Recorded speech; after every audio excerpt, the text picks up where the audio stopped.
La entrevista con Pedro Ferriz de Con. Central FM. Equilibrio. Bueno, pues estamos viendo una cacería de brujas desde el Poder Ejecutivo hacia el Poder Judicial y esto que dijo Ricardo Monreal sobre un posible juicio político en contra de los jueces por haber bateado el Plan B. Pero ¿quién mejor que quien tenemos en la línea en este momento? Y le agradezco muchísimo, Felipe Macías. Él es copresidente de la Subcomisión de Examen Previo de Juicio Político de la Cámara de Diputados, presidente de la Comisión de Justicia de la Cámara de Diputados, para hablarnos justamente de este tema, del posible o no posible juicio político a los jueces. Buenos días, Felipe Macías, muchísimas gracias por estar en este programa en este momento con nosotros. Hola, muy buenos días, excelente arranque de viernes a todo el auditorio. ¿Cómo estás? Pues fui para preguntarte de ya parece cacería de brujas, y lanza Ricardo Monreal, y bueno, ahí haciéndole eco al presidente López Obrador, además de la lista de los privilegios, pues lanza la posibilidad de que haya un juicio político en contra de los jueces. ¿Qué nos puedes decir al respecto, Felipe Macías? Así es, pues una verdadera aberración. Yo me he mantenido siempre muy respetuoso de mi labor institucional como copresidente de la Subcomisión de Examen Previo de Juicio Político, que es precisamente la instancia que sustancia los juicios políticos en el país, que efectivamente en última instancia pudiera llegar a la destitución de algún servidor público, incluidos las y los ministros de la Suprema Corte de Justicia de la Nación. Pero al ver ya el embate indiscriminado de quienes deben de guardar también la imparcialidad y la neutralidad en las instituciones, creo que hoy más que nunca los que guardamos un espacio de contención y de equilibrio tenemos que ser muy contundentes y muy puntuales en la defensa de la democracia y de la libertad. Y decirle al senador Monreal y a todos los que han solicitado juicio político contra los ministros que eso simple y sencillamente no va a suceder y no va a pasar.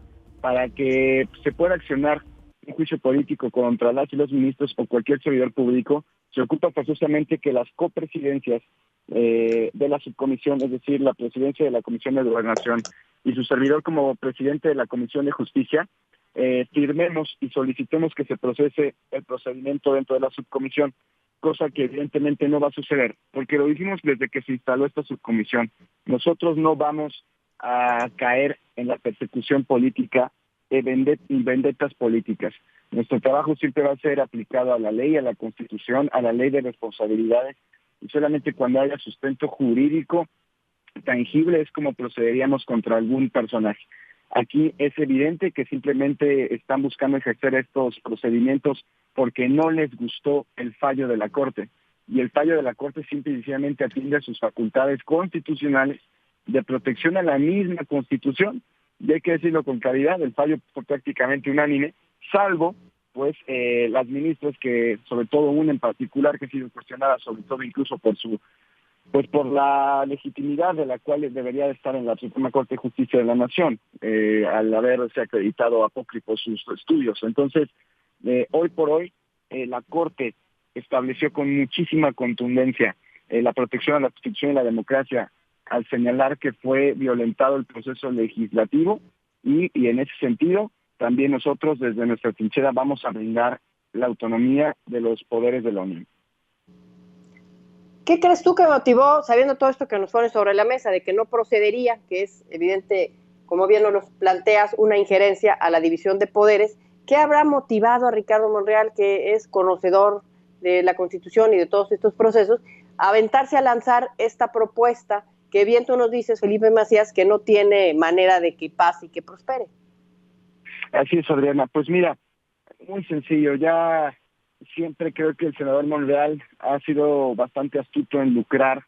Cuando le conviene se pega al dueño, cuando no le conviene se quiere vender como redentor de la democracia, y creo que ya quedó claro bien de qué lado va a jugar. En cuanto apenas le dan un poquito de cariño y de apapacho, que lo suben a las mesas, le dan un poquito de cariño, pues ahora sí se plega completamente a las voluntades del presidente López Obrador y se contradice cuando incluso ha anteriormente criticado el proceso legislativo, cuando incluso él decía que son cuestiones del primer semestre de la Facultad de Derecho. Pero yo también le diría eso, él sabe perfectamente que es cuestión del primer semestre de la Facultad de Derecho, lo que está pidiendo, que sabe que no es procedente. Y pues así es esto.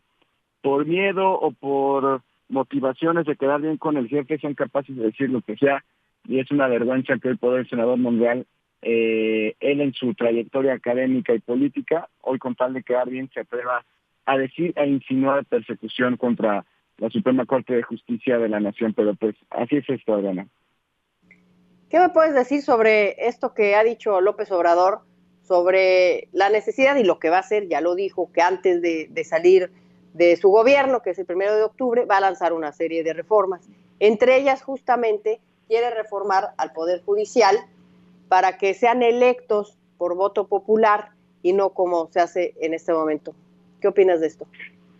Pues una vez más, un ataque a los poderes en afanes autoritarios. No quiere tener equilibrio, no quiere tener contrapeso. Es evidente su afán de imperialista. Hoy por hoy ya ha buscado convertir con su mayoría a la Cámara de Diputados como mera oficialía de partes. Lo vimos en el cierre del periodo, donde pasaron fast track 9 dictámenes. Es decir, no quiere tener equilibrios, no quiere tener contrapesos, ni siquiera quiere que se discutan sus propuestas en la Cámara de Diputados, en la Cámara de Senadores. Y pues, ¿por qué no? Ahora quiere ir por el Poder Judicial para también tener súbditos en un afán de ser dictador. Cuando él recurrentemente ha dicho de que órganos electorales o diferentes servidores públicos fueran electos por voto popular, al final del día lo que está haciendo es politizar las cosas, porque hoy por hoy con el uso, con la manipulación, con la extorsión de programas sociales, como lo han venido realizando, comprando voluntades, a eso le apuestan, a querer comprar las instituciones y a querer destruirlas en un afán de acaparar absolutamente todo. Pero pues se va a quedar con las ganas. Para que eso suceda tendrá que modificar la Constitución, no la tiene. El bloque opositorio de contención está más firme que nunca, también se va a quedar con las ganas. Y mejor, en todo caso, pues que ya vayan a las urnas y que presenten sus mejores propuestas y sus perfiles, y que sea la gente quien premie y quien castigue, y no quieran estar amenazando, amedrentando a las instituciones. Sí, hablabas tú de todas estas reformas que pasaron fast track, y bueno, una de ellas pues fue el plan B, que ya fue bateado, y por eso está tan enojado. ¿Tú ves la posibilidad de que se sigan bateando algunas de estas asuntos que pasaron ahí justamente en el Congreso, todas estas legislaciones fast track? ¿Vamos a estar viendo que batean este tipo de legislaciones como vimos lo del plan B? Sí, es bastante probable, es muy, muy probable, porque es el mismo criterio que ha adoptado la Corte, y ni siquiera es de hoy. Ya desde hace muchos años la Corte ha dicho que no se puede todo englobar en los criterios de urgencia y de obvia resolución, que es la figura que marca nuestro reglamento y que ha estado utilizando Morena y sus aliados para mayoritar y dispensar de trámites las iniciativas. No es de hoy, ya tiene muchos años, donde la Corte ha dicho de manera muy puntual que mientras no se acredite y fundamente precisamente que la resolución era de manera urgente y obvia, como podía ser cuestiones de salud, cuestiones de seguridad, no se debe de usar esta figura, y es algo que recurrentemente han estado haciendo. En el caso del plan B, recordemos que se votó apenas 2-3 horas después de que nosotros desechamos la reforma constitucional electoral. Inmediatamente llegó e inmediatamente la votaron. Era humanamente imposible que los legisladores conocieran eso. Eran cientos y cientos de hojas. Por lo tanto, lo que dice la Corte es que ante decisiones que impactan millones de personas, y más en un tema tan sensible como es el democrático electoral, no se puede estar legislando sin conocer y estudiar lo que impactará la vida de millones de personas. Entonces, yo sí espero y confío que bajo este criterio también los dictámenes que se aprobaron al cierre de periodo sean desechados. Vimos cómo el Senado de la República incluso falsificó quórum, falsificaron votos con tal de cumplir su desafío legislativo. Bajo esa tónica, yo estoy convencido de que la Corte también va a derribar todo lo que no se fundamente y se justifique, que se apruebe por urgente y obvia resolución. Sí, tú como miembro de parte de uno de los poderes también, el poder legislativo, pues es evidente que quieran defender lo que debe defenderse, que es la separación de poderes, y es justamente lo que no se está viendo. Está este juicio político del que nos hablas, que no va a proceder, por un lado, y por otro lado también está este asunto que también pasaron, los privilegios que ventiló ayer el presidente López Obrador ahí en la mañanera sobre los supuestos privilegios que tienen los ministros de la Corte, que me parece que es algo que es sumamente normal ahí en este contexto, ¿no? O sea, normal que tengan todas esas prestaciones. Yo creo que si bien todos tenemos que adecuarnos a los tiempos de autoridad que se deben de dar, pero al final del día se tiene que cuidar a los ministros, porque son 11 personas que depende la gobernabilidad de este país también. Y en ese sentido también siempre van a ser incluso amenazados por todo tipo de sectores, incluso la misma delincuencia organizada, a los jueces, y sí se les tiene que cuidar, sí se les tiene que proteger, se les tiene que dar herramientas, se les tiene que dar suficiencia.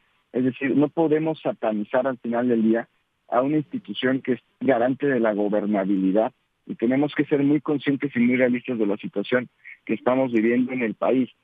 La democracia y las instituciones podrían ser caras, pues sí, pero es que ese es el costo de la desconfianza, y mientras esa inversión sea justa y sea necesaria para garantizar la gobernabilidad, pues tendremos todos que abonar a ella. Entonces, creo que esa es una falacia, es un falso debate. Hablan de los costos del Poder Judicial, pero no hablan del derroche, de los miles de millones de pesos que se han perdido en una refinería inservible, en un aeropuerto de Santa Lucía, en la cancelación del aeropuerto de Texcoco, miles de millones de pesos que se tiraron a la basura, que son exponencialmente mayores a lo que cuestan nuestras instituciones. Creo que ese es un falso debate que no debemos de caer. Bueno, pues muchísimas gracias, Felipe Macías, por aclararnos esto del juicio político, que es con lo que abrimos esta entrevista. Muchísimas gracias por esta aclaración, y bueno, pues ahí al pie de la lucha, defendiendo la división de poderes, vamos a estar muy atentos de ver cómo lo hacen los legisladores. Muchísimas gracias, Felipe Macías. Muchas gracias, Adriana. Saludos a todos. Gracias a ti. Bueno, ya lo escucharon, Felipe Macías, el expresidente de la Comisión de Justicia de la Cámara de Diputados, diciendo que esto que está proponiendo Ricardo Monreal de juicio político a los miembros de la Suprema Corte de Justicia de la Nación por haber bateado el Plan B, dice Felipe Macías, que esto no va a proceder. Informar es nuestro compromiso. Opinar, nuestra responsabilidad para generar la tuya. Soy tu amigo Pedro Ferriz de Con, y desde hace más de 47 años he estado marcando el cambio que México necesita. Mantente en equilibrio en Central FM para que juntos podamos entender todo aquello de lo que te informas. CentralFMEquilibrio.com. Te espero para cambiar a México. Central FM Equilibrio, marcando el cambio que México necesita.